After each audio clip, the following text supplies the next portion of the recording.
Hello friends, तो कैसे हैं आप लोग। आशा करता हूँ अच्छे होंगे। तो आज हम लोग इस वीडियो में डिस्कस करने वाले हैं practice set number 18। Practice set number 1 से 17 तक हम पिछले वीडियो में कवर कर लिए थे और ये आपको स्टार्ट किया गया था इडोटेरिया का जो 7500 प्लस MCQ वाला सामान्य अध्ययन का बुक आया था न्यू वाला सेकेंड एडिशन, उससे हम लोग स्टार्ट किए थे। इसमें आपको एक प्रैक्टिस सेट में मोस्ट इंपॉर्टेंट 50 जीके जीएस का क्वेश्चन कराया जाता है फुल डिस्कशन के साथ। तो कृपया जो भी अभी तक चैनल को सब्सक्राइब नहीं किए हैं तो कृपया सब्सक्राइब कर दें, लाइक कर दें, बेल आइकन दबा दें और अलग अलग ऐसे रिलेटेड ग्रुप में शेयर कर दें। जिनका एग्जाम आने वाला है या जिनका एग्जाम चल रहा है उनके लिए मोस्ट इंपॉर्टेंट प्रैक्टिस सेट चलाया जा रहा है। इसका PDF आपको व्हाट्सएप ग्रुप पे प्रोवाइड कर दिया जाता है और व्हाट्सएप ग्रुप का लिंक इस वीडियो के डिस्क्रिप्शन में लिंक दे दिया गया है, तो वहाँ से जाकर आप ज्वाइन कर लीजिएगा। आते हैं हम लोग देखते हैं प्रैक्टिस सेट नंबर 18 का फर्स्ट क्वेश्चन है। प्रैक्टिस सेट नंबर 18 का पहला क्वेश्चन है। पहला क्वेश्चन दिया गया है कि भारतीय संविधान के किस संशोधन के द्वारा नगरपालिका कानूनों को अद्यतन बना दिया गया है। तो अद्यतन बना दिया गया है 74वां संविधान संशोधन। ठीक है, कब हुआ था? तो हुआ था 1993 में हुआ था। 71वां संविधान संशोधन जो था 1992 में होता है। 72वां संविधान संशोधन 1992 में होता है और 73वां संविधान संशोधन जो था वो 1993 में होता है। नेक्स्ट क्वेश्चन है। अगला प्रश्न दिया गया है वो है आपका कि राष्ट्रीय महिला आयोग के कार्य निर्दिष्ट कौन है। तो राष्ट्रीय महिला आयोग के कार्य निर्दिष्ट है वो है आपका राष्ट्रीय महिला आयोग के अधिनियम 1990 की धारा 10 में। ऑप्शन नंबर सी हो जाएगा राइट आंसर। नेक्स्ट क्वेश्चन है। अगला प्रश्न है कि राष्ट्रीय आंदोलन के प्रथम चरण में कांग्रेस की निम्नलिखित में से कौन सी मांग नहीं थी। तो वो मांग नहीं था कौन सा? तो आपका कार्यपालिका और न्यायपालिका की एकीकरण, ये मांग जो था वो नहीं था। ऑप्शन नंबर डी हो जाएगा राइट आंसर। नेक्स्ट क्वेश्चन है। अगला प्रश्न है कि निम्नलिखित में से किस वर्ष में लॉर्ड विलियम बेंटिंक के द्वारा प्रेस स्वतंत्रता प्रदान किया गया था। तो प्रेस स्वतंत्रता प्रदान किया गया था 1835 में। ऑप्शन नंबर डी हो जाएगा right answer. Lord William Bentinck का कार्यकाल था 1828 से लेकर के 1835 तक था। ठीक है, नेक्स्ट क्वेश्चन है। अगला प्रश्न है कि निम्नलिखित में से किस मामले को भारत में जनहित याचिका का पहला दर्ज मामला माना जा सकता है। तो यह आपका हुसैनारा खातून बनाम बिहार राज्य। ऑप्शन नंबर बी हो जाएगा राइट आंसर। नेक्स्ट क्वेश्चन है। अगला प्रश्न है कि 1833 के चार्टर नियम के बारे में निम्नलिखित कथनों पर विचार करना है और बताना इसमें कि कौन सा कथन जो है वो सही है। पहला कथन है कि इसमें विधि आयोग की स्थापना प्रावधान किया गया था, तो पहला कथन सही है। दूसरा कथन है कि इसमें ईस्ट इंडिया कंपनी के प्रशासनिक कार्यों को समाप्त कर दिया गया था, तो यह गलत है। तीसरा है कि यूरोपीय अप्रवासन और भारत में संपत्ति के अधिग्रहण पर सभी प्रतिबंध हटा दिए गए थे, तो ये भी सही है। ऑप्शन नंबर हो जाएगा आपका हो जाएगा बी हो जाएगा राइट आंसर। 1 और 3 ऑप्शन नंबर बी हो जाएगा। नेक्स्ट क्वेश्चन है। अगला प्रश्न है कि सप्रतिश सप्रतिश के संबंध में निम्न से कौन सा कथन सत्य है। तो हो जाएगा आपका तारों का समूह है ये। ठीक है, ऑप्शन नंबर ए हो जाएगा राइट आंसर। नेक्स्ट क्वेश्चन है। अगला प्रश्न दिया गया है कि सप्तर्षि कृत एवं पुलह को मिलाने वाली रेखा निम्न में से किस दिशा का सूचक है। तो यह सूचक है आपका उत्तर दिशा का सूचक है। ऑप्शन नंबर ए हो जाएगा राइट आंसर। नेक्स्ट क्वेश्चन है। अगला प्रश्न दिया गया है कि ध्रुव तारा एक स्थिर तारा है जो अवस्थित है कहाँ। तो जो अवस्थित है आपका उत्तरी अक्ष पे। ऑप्शन नंबर ए हो जाएगा राइट आंसर। नेक्स्ट क्वेश्चन है। अगला प्रश्न है कि निम्नलिखित में से यूक्रेन किसके साथ अपनी सीमा साझा करता है। तो यूक्रेन जो है वो सीमा साझा करता है रोमानिया के साथ, मोल्डोवा और काला सागर के साथ सीमा साझा करता है। ऑप्शन नंबर क्या हो जाएगा? और रूस के साथ भी। ऑप्शन नंबर सी हो जाएगा right answer. 1 2 3 4 option number C हो जाएगा राइट आंसर। नेक्स्ट क्वेश्चन है। अगला प्रश्न है कि अशोक के शिलालेख के अनुसार मगध साम्राज्य में निम्नलिखित में से कौन सा प्रांतीय केंद्र स्थापित था। तो था आपका तोसरी था, तक्षशिला था, ठीक है, और उज्जैनी था। ऑप्शन नंबर सी हो जाएगा राइट आंसर। 1 2 और 3। नेक्स्ट क्वेश्चन है। अगला प्रश्न दिया गया कि मानव समाज विलक्षण है क्योंकि मुख्यतः आश्रित होता है किस पे। तो मानव समाज विलक्षण है जो मुख्यतः आश्रित होता है किस पे? तो संस्कृति पे। ऑप्शन नंबर ए हो जाएगा राइट आंसर। नेक्स्ट क्वेश्चन है। अगला प्रश्न है कि सिंधु घाटी सभ्यता को आर्यों से पूर्व की ओर रखे जाने का महत्वपूर्ण कारक क्या है। तो इसका महत्वपूर्ण कारक है मृदबाण। ऑप्शन नंबर सी हो जाएगा राइट आंसर। नेक्स्ट क्वेश्चन है। अगला प्रश्न दिया गया कि निम्नलिखित में से किस मूर्ति कला से सदैव हरित अस्तारित चट्टान का प्रयोग माध्यम के रूप में होता है। तो है आपका गंधार कला में। ऑप्शन नंबर डी हो जाएगा राइट आंसर। नेक्स्ट क्वेश्चन है।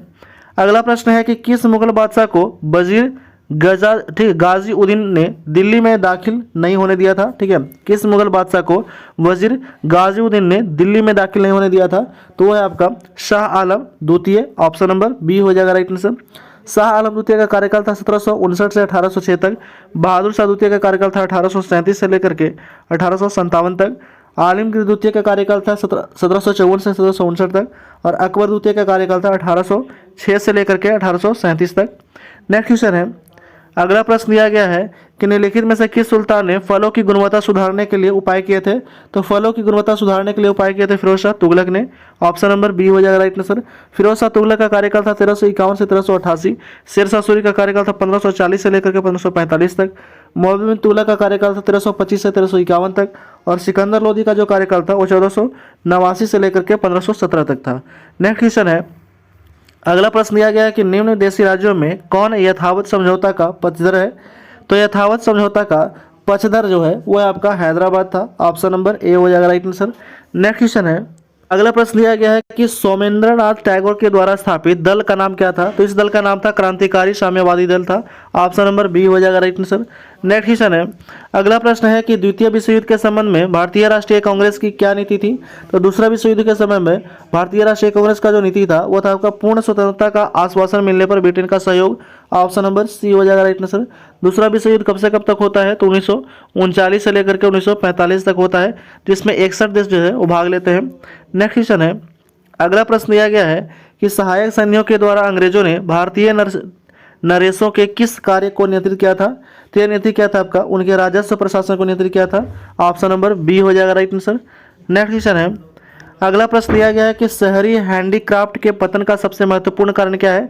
तो शहरी हैंडीक्राफ्ट के पतन का सबसे महत्वपूर्ण कारक है अंग्रेजों के द्वारा हैंडीक्राफ्ट कर्मियों का दमन। ऑप्शन नंबर डी हो जाएगा राइट आंसर।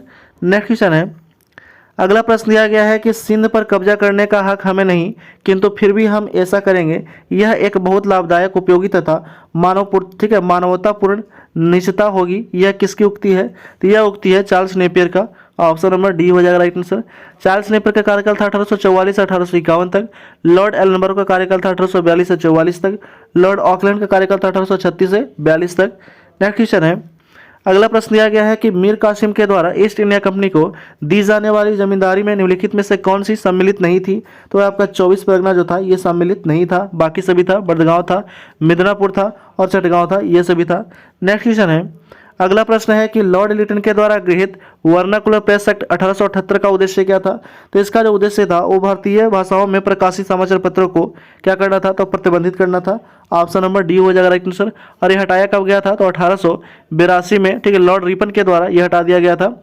नेक्स्ट क्वेश्चन है, अगला प्रश्न दिया गया है कि गुरुत्वाकर्षण के प्रत्यक्ष प्रभाव के कारण चट्टानों और भूमि के कणों की अपने मूल स्थानों से हटकर किसी निचले स्थान पर एकत्रित होने की क्रिया क्या कहलाती है।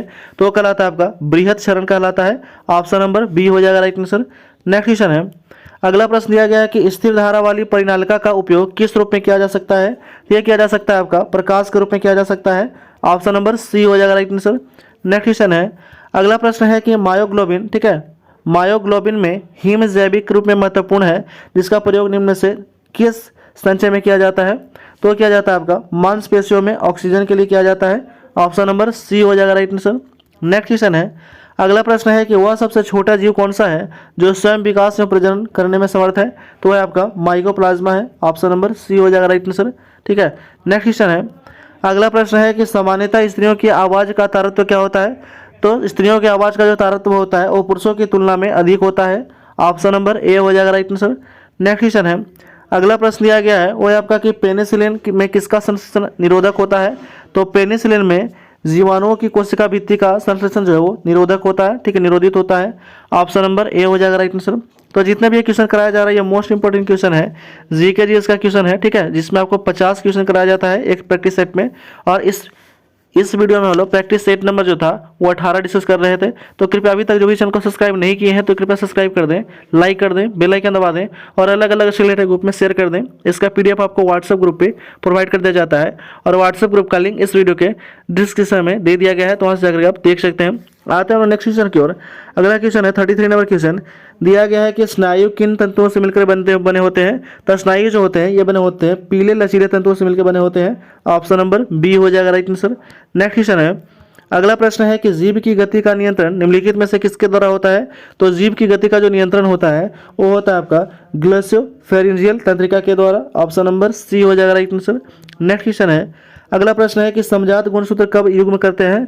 तो समजात गुणसूत्र जो है यो केवल अर्धसूत्री विभाजन के प्रथम पूर्वावस्था में जो है वो युग्मन करते हैं। ऑप्शन नंबर बी हो जाएगा राइट आंसर। नेक्स्ट क्वेश्चन है, अगला प्रश्न दिया गया है कि एक फूल के प्रजनन का भाग कौन सा होता है। तो फूल के प्रजनन का जो भाग होता है वो होता है पुंकेसर और कार्पेल्स होता है। ऑप्शन नंबर ए हो जाएगा राइट आंसर। नेक्स्ट क्वेश्चन है, अगला प्रश्न है कि शिशु पोषक बोतल तथा शीतल पेय बोतल सामान्यतः बनी होती है किससे। तो ये बना होता है पॉली, ठीक है, पॉलीस्टाइटिन से, ठीक है, पॉलीस्टाइटिन से। ऑप्शन नंबर डी हो जाएगा राइट आंसर। नेक्स्ट क्वेश्चन है, अगला प्रश्न है कि फिनोल का 1% विलयन है क्या। तो वो आपका ठीक है, विषक्रामी है। ऑप्शन नंबर डी हो जाएगा राइट आंसर। नेक्स्ट क्वेश्चन है, अगला प्रश्न है कि शुद्ध सोडियम क्लोराइड को जल में घोलने पर प्राप्त घोल का पीएच मान क्या होगा। तो शुद्ध सोडियम क्लोराइड को जल में घोलने पर प्राप्त जो घोल है उसका पीएच मान होगा उदासीन होगा। ऑप्शन नंबर सी हो जाएगा राइट आंसर। नेक्स्ट क्वेश्चन है, अगला प्रश्न है कि भारत के आर्थिक इतिहास पर पहली प्रसिद्ध पुस्तक का लेखक कौन था। तो भारत के आर्थिक इतिहास पर पहली प्रसिद्ध पुस्तक का जो लेखक था वो था आपका रमेश चंद्र दत्त था। ऑप्शन नंबर सी हो जाएगा राइट आंसर। नेक्स्ट क्वेश्चन है, अगला प्रश्न दिया गया है कि कीट संवर्धन क्या है। तो कीट संवर्धन कीटों की वृद्धि करने का विज्ञान है कीट संवर्धन। ऑप्शन नंबर ए हो जाएगा राइट आंसर। नेक्स्ट क्वेश्चन है, अगला प्रश्न दिया गया है वो है आपका कि वैक्सीनेशन शब्द की उत्पत्ति एक लैटिन शब्द से हुई है। यह शब्द किससे संबंधित है। तो वैक्सीनेशन जो शब्द है यह संबंधित है गाय से। ऑप्शन नंबर बी हो जाएगा राइट आंसर। नेक्स्ट क्वेश्चन है, अगला प्रश्न दिया गया है कि डीडीटी का पूरा नाम क्या होता है। तो डीडीटी का पूरा नाम होता है डाइक्लोरो डाइफिनाइल ट्राइक्लोरोइथेन होता है। ऑप्शन नंबर बी हो जाएगा राइट आंसर। ठीक है, क्या क्या लिखते हैं। तो डीडीटी का फुल फॉर्म होता है डाइक्लोरो डाइफिनाइल ट्राइक्लोरोइथेन होता है। ऑप्शन नंबर बी हो जाएगा राइट आंसर। नेक्स्ट क्वेश्चन है, अगला प्रश्न दिया गया कि कौटिल्य के अर्थशास्त्र कितने अधिकरणों में विभाजित है। तो कौटिल्य का जो अर्थशास्त्र है 15 अधिकरणों में और 180 प्राधिकरणों में विभाजित है। ठीक है। नेक्स्ट क्वेश्चन है, अगला प्रश्न है कि सूखाग्रस्त क्षेत्र कार्यक्रम की शुरुआत किया गया था कब। तो सूखाग्रस्त क्षेत्रफल जो है कार्यक्रम का शुरुआत किया गया था 1973-74 में। ऑप्शन नंबर बी हो जाएगा राइट आंसर। नेक्स्ट क्वेश्चन है, अगला प्रश्न दिया गया है कि कोली, सहरिया और मेव नामक जनजाति किस राज्य में पाई जाती हैं। तो कोली, सहरिया, मेव नामक जनजाति जो है ये पाए जाते हैं राजस्थान में। ऑप्शन नंबर सी हो जाएगा right answer.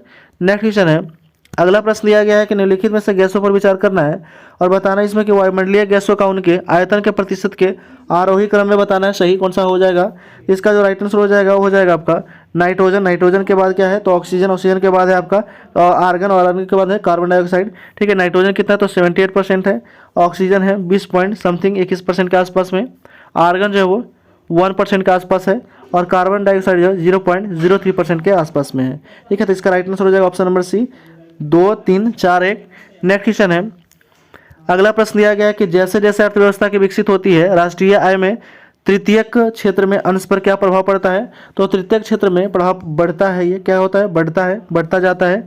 Option number C हो जाएगा राइट आंसर। नेक्स्ट क्वेश्चन है, अगला प्रश्न है कि ऐसा अर्थशास्त्र जैसे जैसे उसे होना चाहिए यह कथन निम्न में से किससे संबंधित है। ठीक है, तो यह संबंधित है मानक अर्थशास्त्र से। ऑप्शन नंबर ए हो जाएगा राइट आंसर। नेक्स्ट क्वेश्चन है और इस वीडियो का लास्ट क्वेश्चन है 15 नंबर क्वेश्चन दिया गया है कि भारतीय मानव विकास प्रतिवेदन प्रत्येक वर्ष गांव के लिए नहीं देता है। तो यह आपका बेरोजगारी संबंधी सूचकांक। ऑप्शन नंबर डी हो जाएगा राइट आंसर। तो इस वीडियो में हम लोग सेट नंबर 18 जो है वो पूरा कंप्लीट कर लिए हैं। 50 मोस्ट इंपोर्टेंट एमसीक्यू का क्वेश्चन है, जीके जीएस का टोटल हम डिस्कस कर चुके हैं। तो कृपया अभी तक जो भी चैनल को सब्सक्राइब नहीं किया है तो कृपया सब्सक्राइब कर दें, लाइक कर दें, बेल आइकन दबा दें और अलग अलग अच्छे रिलेटेड ग्रुप में शेयर कर दें। Thanks for watching.